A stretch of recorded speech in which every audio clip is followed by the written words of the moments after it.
ज्ञान गंगा मैथमेटिक्स में आपका बहुत बहुत स्वागत है। आज हम लोग क्लास 10th का प्रश्नावली 3.7 का प्रश्न नंबर 4 को सॉल्व करेंगे। प्रश्न नंबर आपको 4 में दिया गया है कि एक कक्षा का विद्यार्थियों को पंक्तियों में खड़ा होना है। यदि पंक्ति में 3 विद्यार्थी अधिक होते तो एक पंक्ति कम होती। दूसरा कंडीशन में आपको दिया गया है कि यदि पंक्ति में 3 विद्यार्थी कम होते तो 2 पंक्तियाँ अधिक बनती। तो कक्षा में विद्यार्थी की संख्या ज्ञात कीजिए। तो देखिए सिंपल, आप स्कूल या कॉलेज में गए होंगे तो क्लास में जितना भी बच्चे होते हैं तो सभी बच्चे को परेड करने के लिए पंक्ति वाइज क्या होता है, खड़ा होना पड़ता है। माने कि ये पंक्ति आपका पंक्ति 1, ये आपका पंक्ति 2 है, ये आपका पंक्ति 3 है, ये आपका कच्ची पंक्ति की संख्या, ये आपको पंक्ति की संख्या माने कि, और प्रत्येक पंक्ति में लिमिट है कि प्रत्येक पंक्ति में 10 बच्चा को खड़ा करना है। क्या बोला कि प्रत्येक पंक्ति में 10 बच्चा को खड़ा करना है। तो इसमें भी 10 और इसमें भी 10 और इसमें भी 10। और सिंपल लॉजिक लगाइए कि मानिए कि इस पंक्ति का बच्चा जो इसमें 10 बच्चा है तो इसमें से बच्चा 10 बच्चा निकल के 5 इसमें लग जाए और 5 इसमें लग जाए तो क्या देखेंगे कि जो पंक्ति में नियत बच्चा था जो 10, तब क्या होगा, बच्चों की संख्या बढ़ जाएगा। क्या होगा, बच्चों की संख्या बढ़ जाएगा, लेकिन क्या होगा, पंक्ति की संख्या घट जाएगा। सिंपल देखिए, 3 पंक्ति था, तीनों पंक्ति में 10 बच्चा था, तो इस पंक्ति का 10 बच्चा जो कहा क्या हुआ कि निकल कर 5 बच्चा इसमें लग गया और 5 बच्चा इसमें लग गया। तो पंक्ति में तो बच्चों की संख्या बढ़ गया, लेकिन क्या हुआ, पंक्ति की संख्या घट गया। यदि क्या होता, इस दोनों पंक्ति का बच्चा निकल कर, मान लें कि इसमें भी 10 बच्चा, इसमें भी 10 बच्चा, इसमें भी 10 बच्चा, तो क्या होता कि इसमें से 3 बच्चा निकल जाएगा, इसमें से 3 बच्चा निकल जाता और इसमें से 3 बच्चा निकल जाता, तो एक नया पंक्ति बनाता। तो क्या होता, तीनों 3 6 9, तो इसमें 9 बच्चा जाके लग जाएगा। तो क्या देख रहे हैं कि पंक्ति में नियत बच्चों की संख्या जब घट रहा है, जब बच्चों की संख्या घट रहा है तो पंक्ति की संख्या क्या हो रहा है, पंक्ति की संख्या बढ़ रहा है। तो वही आपका सवाल है कि एक कक्षा के विद्यार्थी को पंक्ति में खड़ा करना है। यदि पंक्ति में 3 विद्यार्थी अधिक होते तो एक पंक्ति कम हो जाती। यदि पंक्ति में 3 विद्यार्थी कम होते तो 2 पंक्तियाँ अधिक बनती। तो कक्षा में विद्यार्थी की संख्या बताइए। माने कि एक पंक्ति में 10 बच्चा है, एक पंक्ति में 10 बच्चा और 4 पंक्ति, 1 2 3 4, तो 4 पंक्ति, तो क्या करेंगे, 4 से गुना कर देंगे तो 40 हो जाएगा। यदि एक पंक्ति में 9 बच्चा, लॉजिक है कि यदि एक पंक्ति में 9 बच्चा और 10 पंक्ति है तो क्या करेंगे, 10 से गुना कर देंगे तो टोटल बच्चा आपको निकल जाएगा। तो सेम सवाल है। चलिए अब इसको सॉल्व करते हैं। तो हम लोग सबसे पहले क्या लिखेंगे कि माना, सबसे पहले लिखते हैं हम लोग सोल्यूशन। उसका लिखेंगे क्या कि पंक्ति में, सबसे पहले लिखते हैं कि मान लिया, ठीक, मान लिया कि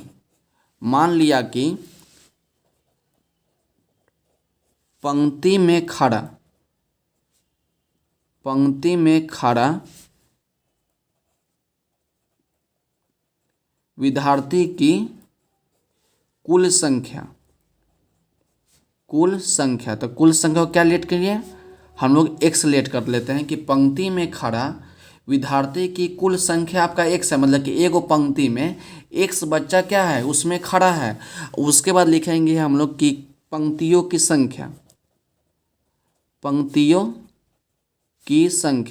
तो पंक्तियों की संख्या को हम लोग क्या लेट कर लेते हैं, पंक्तियों की संख्या को हम लोग y लेट कर लेते हैं। तो देखिए एक पंक्ति में बच्चों की कुल संख्या x है और पंक्तियों की संख्या कितना है, y है। तो वही ना आपको बताते हैं कि एक पंक्ति में 10 बच्चा और 4 पंक्ति, तो 4 से गुना, तो एक पंक्ति में x बच्चा, पंक्ति की संख्या कहेगा y को, तो ये दोनों को क्या करेंगे, मल्टीप्लाई कर देंगे। तो हम लिखेंगे क्या कि कुल विद्यार्थी की संख्या, तो कुल विद्यार्थी की संख्या, तो क्या हुआ कि पंक्ति में खड़ा विद्यार्थियों की संख्या x और पंक्तियों की संख्या y, तो दोनों का क्या किए, मल्टीप्लाई कर दिए। उसके हम लिखेंगे कि प्रथम शर्त के अनुसार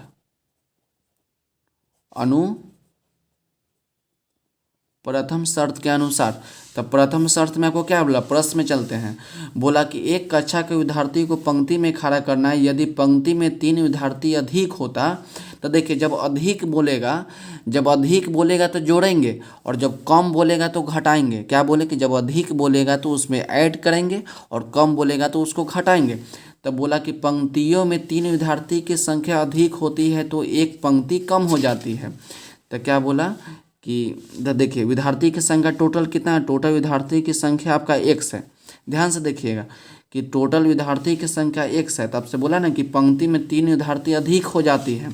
तो पंक्ति में 3 विद्यार्थी अधिक हो जाती है तो 3 जोड़ देंगे। तो क्या बोला कि अधिक हो जाती है और एक पंक्ति क्या हो जाती है, एक पंक्ति जो है कम हो जाती है।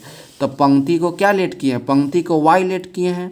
तो एक पंक्ति कम हो जाती है तो कम का बात किया है तो एक घटा देंगे, इक्वल टू कितना हो जाएगा xy, क्योंकि xy आपका क्या है, कुल विद्यार्थी की संख्या है।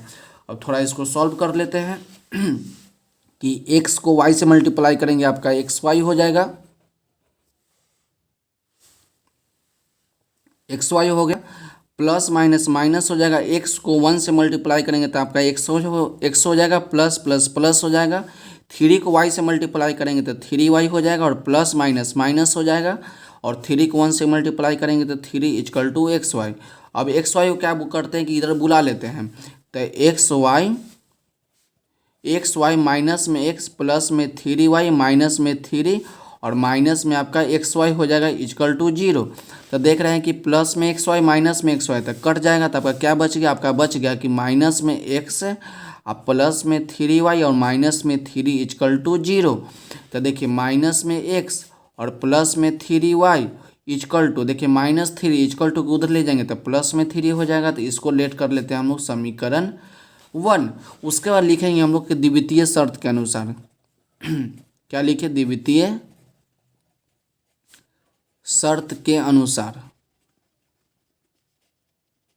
अब चलिए द्वितीय शर्त में आपको क्या बोला है कि यदि पंक्ति में 3 विद्यार्थी कम होते, यदि पंक्ति में 3 विद्यार्थी कम होते तो 2 पंक्तियों की संख्या क्या होता, अधिक हो जाता। तो विद्यार्थी की कुल संख्या को क्या लेट किए हैं, विद्यार्थी की कुल संख्या को x लेट किए हैं। तो आपका x लिखिए। तो क्या बोला कि पंक्ति में 3 विद्यार्थी कम होते तो 3 घटा देंगे। तो क्या बोला कि विद्यार्थी की संख्या, पंक्ति में 3 विद्यार्थी की संख्या कम होती तो पंक्तियों की संख्या अधिक हो जाती। कै गो अधिक हो जाती, 2 अधिक हो जाती। तो इसमें 2 ऐड कर देंगे, इक्वल टू क्या लिखेंगे xy, क्योंकि xy आपका क्या है, कुल विद्यार्थी की संख्या है।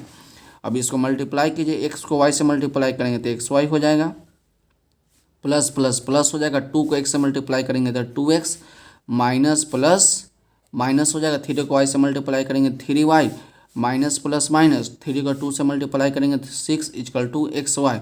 अब xy को इक्वल टू की इधर बुला लेते हैं।